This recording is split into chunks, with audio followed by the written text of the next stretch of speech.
Jasmine Cole walked into the club that night knowing exactly what she wanted: money, attention, and a man foolish enough to trust her. Chris Dickerson just happened to be the one who smiled back. By the time the music faded and the city slept, what started as an after-party turned into a crime scene. 2 women walked out of his house before dawn, and Chris never walked out again.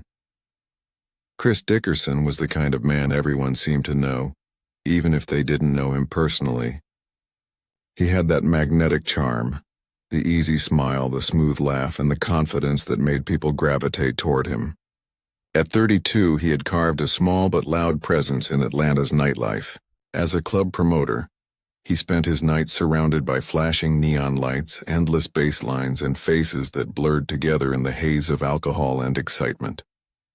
To his followers on social media, he looked unstoppable.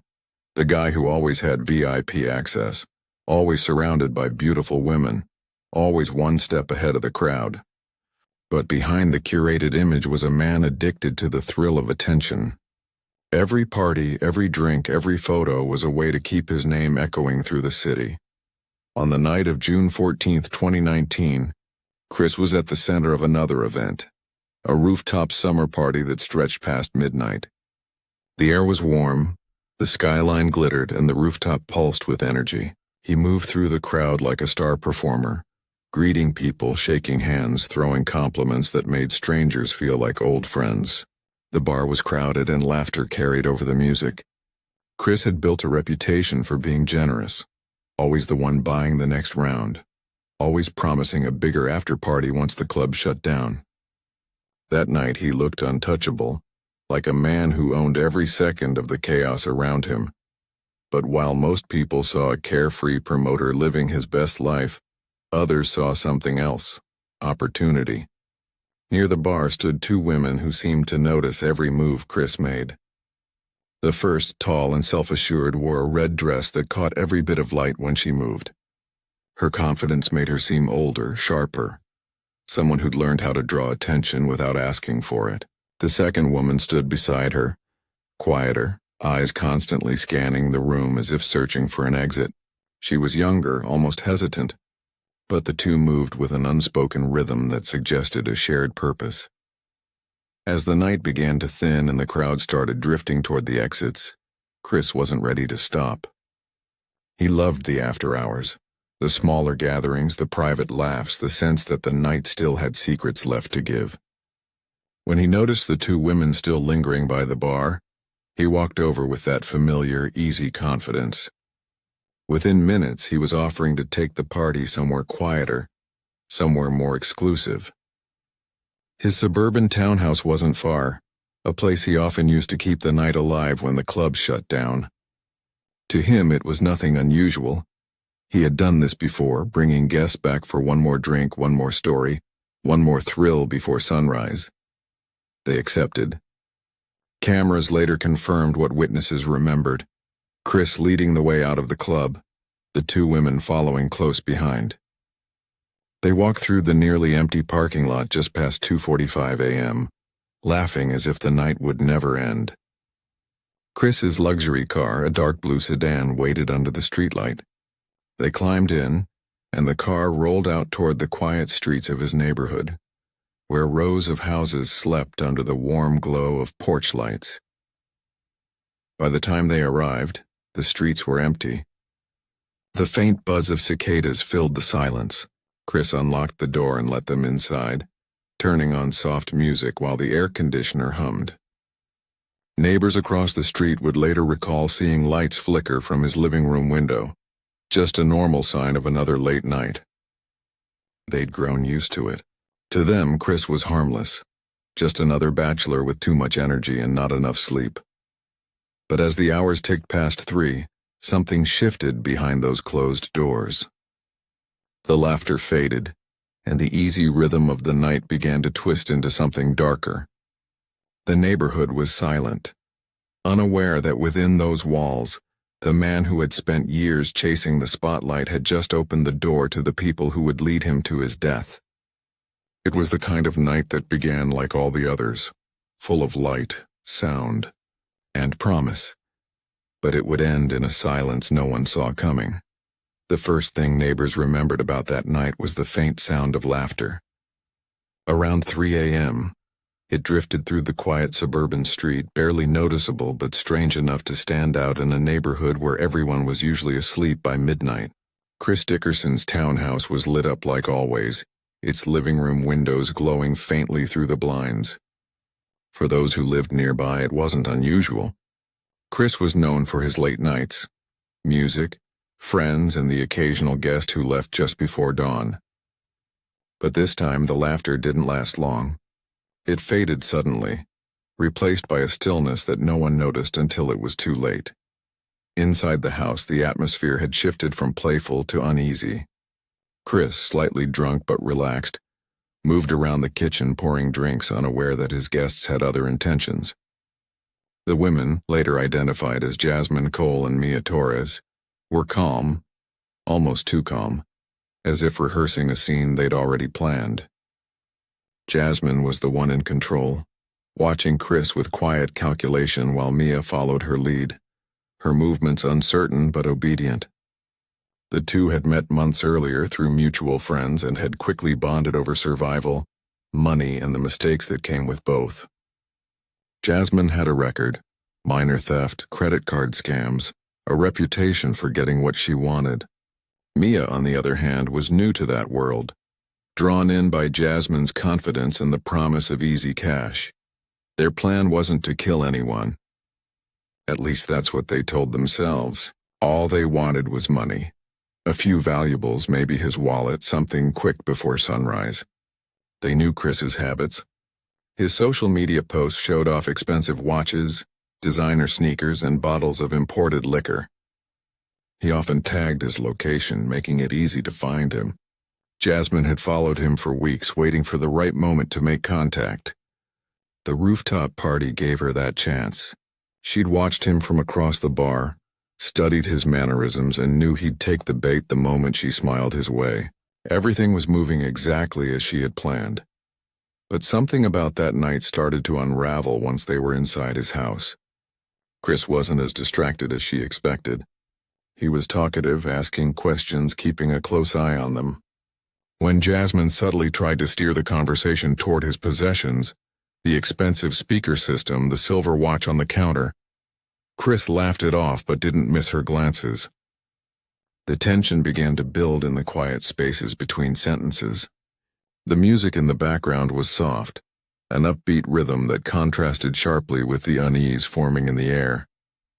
At one point, Chris stood to adjust the lights, his back turned. Jasmine gave Mia a look, a silent command. Mia hesitated, her hands trembling slightly. She hadn't signed up for violence. But Jasmine's plan depended on control, and she wasn't about to let her partner's conscience get in the way. She moved closer to Chris, pretending to reach for her drink, and in one swift motion, she snatched the heavy glass bottle from the counter. What happened next was fast, chaotic, and irreversible. The bottle struck him once, hard enough to drop him to his knees. Shock flashed across his face, confusion more than fear. Jasmine hit him again. The sound echoed through the room, dull and final. Mia screamed, backing into the wall, her hands over her mouth. Chris collapsed near the couch, motionless. The silence afterward was unbearable, broken only by Jasmine's quick, heavy breathing. She stared down at the man who had moments ago been smiling at her. It hadn't been part of the plan to go this far, but once it happened, she knew what had to come next. They scrambled through the house, grabbing whatever looked valuable: cash, jewelry, his phone, his watch. Mia kept saying they should leave, her voice shaking. But Jasmine stayed calm, methodical, wiping down surfaces and collecting anything that could link them to the scene.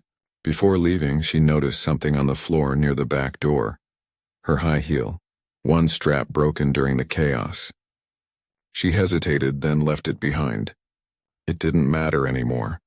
They slipped out of the house just before dawn, the suburban street still wrapped in silence. By the time the sun rose, the two women were miles away, sitting in a small diner off the highway. Their clothes were clean, their faces expressionless, but their eyes told a different story. Neither spoke about what had happened. Jasmine stared out the window, already calculating their next move, while Mia sat frozen, realizing she could never escape what they had done. Back in the quiet neighborhood, Chris's house stood still under the morning light, its door slightly ajar, the night's horror sealed inside. The morning after the party was quiet, unusually so. The sun climbed over the rooftops, washing the street in soft gold, but something about Chris Dickerson's townhouse felt wrong. The front door was closed, yet the blinds were tilted unevenly and his car still sat parked neatly in the driveway. By noon, messages had started piling up on his phone. Friends asking where he was, a colleague wondering why he hadn't shown up for a meeting, and a business partner trying to confirm details about an upcoming event. For a man who was always connected, always online, Chris's silence was out of character. By the afternoon, concern turned into worry. His best friend, who lived 2 streets over, drove by the house after repeated calls went unanswered. Everything looked normal from the outside, but the stillness seemed unnatural. Chris's friend knocked, waited, then peered through the small window near the door. The lights were on, faintly flickering from the living room. He thought about breaking in but decided to call the police instead. Within an hour, 2 patrol cars arrived, their red and blue lights flashing softly against the quiet row of houses. Neighbors gathered on their porches, whispering theories about what might have happened. When officers entered the home, the air inside was heavy, the kind that makes every breath feel wrong. The living room looked like a storm had passed through. Furniture was overturned, cushions scattered across the floor, and streaks of blood trailed along the wall near the couch. At first glance, it appeared to be a robbery gone wrong, but the brutality told a different story. Chris lay motionless on the floor, his body partially covered by a fallen blanket, as if someone had tried unsuccessfully to hide what had been done. His skin was pale, his head marked by blunt trauma that suggested multiple strikes. The weapon, a shattered liquor bottle, lay nearby, sticky and glistening under the light. Detectives from the homicide unit arrived soon after, sealing off the scene. They moved slowly, documenting every detail. The half-finished drinks on the counter, the faint fingerprints on a glass, and a single high-heeled shoe near the back door. Nothing about the scene felt random. It was clear that whoever had done this had spent time inside, maybe even tried to clean up before leaving. But they hadn't covered their tracks well enough. Forensic teams worked through the afternoon, collecting evidence and dusting for prints. A small streak of lipstick on one of the glasses caught their attention, along with a faint handprint on the kitchen counter. It belonged to someone other than Chris. The investigators began building a timeline, piecing together his last known movements. The security cameras from nearby businesses helped fill in the blanks. Footage from the rooftop bar showed Chris leaving just before 3 a.m. with 2 women, their faces partly hidden by dim light and camera angles, but their outlines distinct. One of them wore a red dress that shimmered under the light. The next step was to track his car. Traffic cameras confirmed that his vehicle returned home around 3:20 a.m. and didn't move again. No one was seen entering or leaving after that, except for 2 faint figures caught by a motion-activated camera across the street at 5:07 a.m. The image was grainy but clear enough to show 2 women walking away from the house, their heads low, one of them barefoot. The investigation moved quickly. Detectives traced Chris's financial records and found recent withdrawals that didn't match his normal spending patterns. His missing phone was tracked to a cell tower 30 miles away, near a motel on the city's outskirts. It was turned off minutes later. Investigators knew they were dealing with more than just a robbery. The crime had intent. Someone had targeted Chris, not stumbled into his home by chance. News of the murder spread fast. Social media lit up with photos of Chris, tributes from partygoers, and speculation about who the mysterious women were. His death became a citywide topic, not just because of its brutality, but because of who he was. Chris had built a public image that now served as the perfect trail for investigators to follow. Everyone wanted to know what had happened after that final party, and who the 2 women were who had vanished into the night. By evening, detectives had a list of names from the club's guest log and witnesses who remembered seeing Chris with the women. It wasn't much, but it was a start.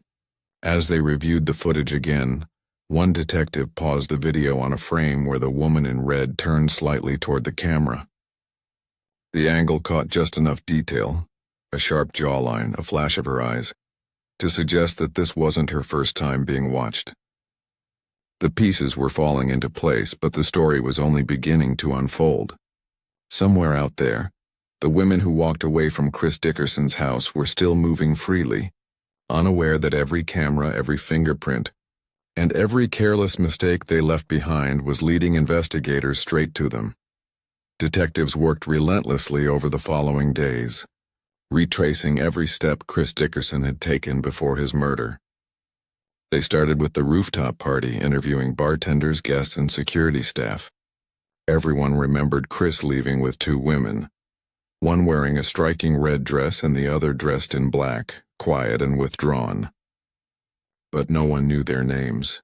Surveillance footage from inside the club gave the investigators their first real clue.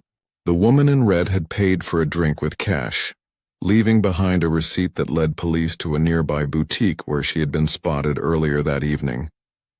Store cameras captured her face clearly enough to match it against a mugshot database. Within hours, detectives identified her as Jasmine Cole, a 29-year-old with a long history of fraud, identity theft, and robbery. Once Jasmine's name surfaced, the rest began to unravel. Investigators dug into her known associates and discovered a pattern: short-term partnerships with younger women who helped her lure targets. One of those names stood out: Mia Torres, a 23-year-old waitress with no prior criminal record but a connection to Jasmine through social media. The two had been photographed together at different clubs weeks before the murder. Detectives now had a direction. They began tracking Jasmine's movements through her phone data, credit card transactions, and security footage. It didn't take long to locate her. 2 weeks after the killing, she was spotted at a small apartment complex in Macon, Georgia, under a false name. Detectives surrounded the building at dawn. When they entered, Jasmine didn't resist. She appeared calm, sitting on a couch with the television on as if she had been expecting them. The apartment was filled with evidence: stolen credit cards, designer bags, and tucked in a drawer, Chris Dickerson's missing watch. There were also traces of blood on one of her sweaters, later confirmed to match Chris's DNA. Mia Torres was harder to find. She had vanished after the night of the murder, but a tip from a rideshare driver changed that. He remembered picking up two women near Chris's neighborhood just before sunrise the morning of the crime. They had paid in cash, seemed on edge, and asked to be dropped off near a gas station outside the city. When shown photos, he immediately recognized Jasmine and Mia. With that lead, police tracked Mia to her cousin's house in Birmingham, where she had been hiding since the murder. When they knocked on the door, she broke down almost immediately. At the station, the two women told conflicting stories. Jasmine claimed it had been a robbery that spiraled out of control, insisting Mia was the one who attacked Chris first. Mia told a different story, that Jasmine had planned everything and forced her to go along. She said Jasmine became violent when Chris caught on to their intentions, hitting him repeatedly until he fell. Mia's story aligned with the forensic evidence and the blood patterns at the scene. Prosecutors decided to charge Jasmine with first-degree murder and Mia with manslaughter and robbery. The trial that followed was one of the most talked-about cases in Atlanta that year. Reporters filled the courtroom, eager to capture every shocking detail. The prosecution presented a chilling timeline: the social media trail that showed Jasmine tracking Chris for weeks, the club footage that placed her at the scene, and the stolen items found in her possession. The defense tried to paint Jasmine as a victim of her own desperation, a woman shaped by poverty and survival. But the jury wasn't convinced. Throughout the proceedings, Mia appeared broken and withdrawn, often in tears as she recounted the night's events. She described how what was meant to be a quick robbery turned into chaos when Jasmine lost control. Her cooperation earned her some sympathy, but not enough to walk free. Jasmine, on the other hand, remained stoic. She never apologized, never admitted guilt, and never looked at Chris's family seated in the front row. The verdict came after only 5 hours of deliberation. Jasmine Cole was found guilty of first-degree murder, robbery, and obstruction of justice. Mia Torres was convicted of manslaughter and sentenced to 20 years in prison. When the judge read the sentences, the courtroom was silent except for the sound of Chris's mother crying softly in the gallery. The two women were led away in handcuffs, their faces emotionless as the cameras flashed. The case closed with a sense of finality, but for those who had known Chris, it felt hollow. His death had started as another wild night in a city full of them, yet it ended as a cautionary tale about trust, greed, and the dangers of chasing attention. The story of Jasmine Cole and Mia Torres became one more grim entry in Atlanta's long list of senseless killings. A reminder that sometimes, the people who smile the widest are hiding the darkest intentions. The trial may have ended, but the story of Chris Dickerson's murder didn't fade as quickly as most crimes do. For weeks after the verdict, the case remained a headline across news channels and social media feeds. Podcasts dissected every detail. YouTube documentaries replayed the events leading up to that fatal night. And online forums debated whether Mia Torres had been a true accomplice or a terrified bystander caught in the web of Jasmine Cole's manipulation. The public was divided. Some saw Jasmine as pure evil, a woman who preyed on men for money and excitement. Others viewed her as a product of her past, someone hardened by poverty and bad choices who finally took things too far. But for Chris's family, there was no debate. Their son, brother, and friend had been stolen from them for no reason other than greed. After the sentencing, Jasmine was transferred to a women's correctional facility outside Atlanta. Her first months were marked by defiance. Inmates whispered about her coldness, her refusal to speak about the murder, her calm detachment as if none of it mattered. Over time, though, that confidence began to fade. She rarely received visitors, and the few letters she got were from strangers, people curious about her story, fascinated by her notoriety. Mia, on the other hand, was sent to a medium-security prison where she quickly became withdrawn and isolated. The weight of what she had done hung over her every day. Reports from the prison psychologist described her as remorseful and haunted, often replaying that night in her mind, wondering if she could have stopped it. Chris's house remained empty for nearly a year after his death. The neighbors avoided walking past it at night, unable to shake the memory of flashing police lights and crime scene tape. Eventually, the property was put up for sale. But even after it was bought, the new owners admitted the place felt wrong, as though the air inside still carried something heavy. They repainted, remodeled, and replaced everything that reminded them of the story they'd read online. But some things couldn't be erased. The shadows of a violent act that had taken place behind those quiet walls. In the months following the trial, Chris's family started a small foundation in his name to support victims of violent crime. It was their way of turning grief into purpose. His mother often spoke at local community events, her voice steady but filled with quiet sorrow. She talked about the illusion of safety, how tragedy could enter any life in an instant. People who had once known Chris as the charismatic promoter began to remember him differently, not just for the parties and his flashy lifestyle, but for the man who made people feel seen, who believed that every night could be a celebration. Years later, journalists revisited the case in retrospectives about crimes that had shocked Atlanta. They spoke of how it had exposed the dangers of oversharing online, how Chris's constant posting had unknowingly made him a target. His life, built on attention and visibility, had ironically led the wrong people straight to his door. The digital footprints he left behind had become a roadmap for his killers. As time moved on, the world did what it always does. It moved to the next story. The headlines changed, The documentary shifted to new names, and the memory of Chris Dickerson slowly blended into the long list of tragedies that filled the spaces between entertainment and horror. But for those who remembered him, certain images never faded: his laugh, his confidence, and the way he lit up a room when he walked in. Every June, on the anniversary of his death, a small group of friends still gathered at the rooftop bar where it all began.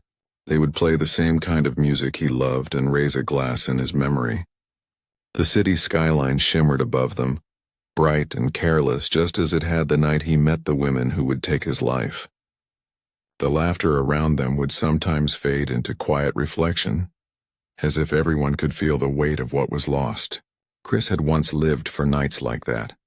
The lights, the sound, the illusion of endless excitement.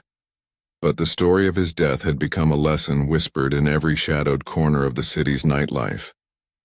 Some invitations come with a price, and not every after-party is meant to be survived.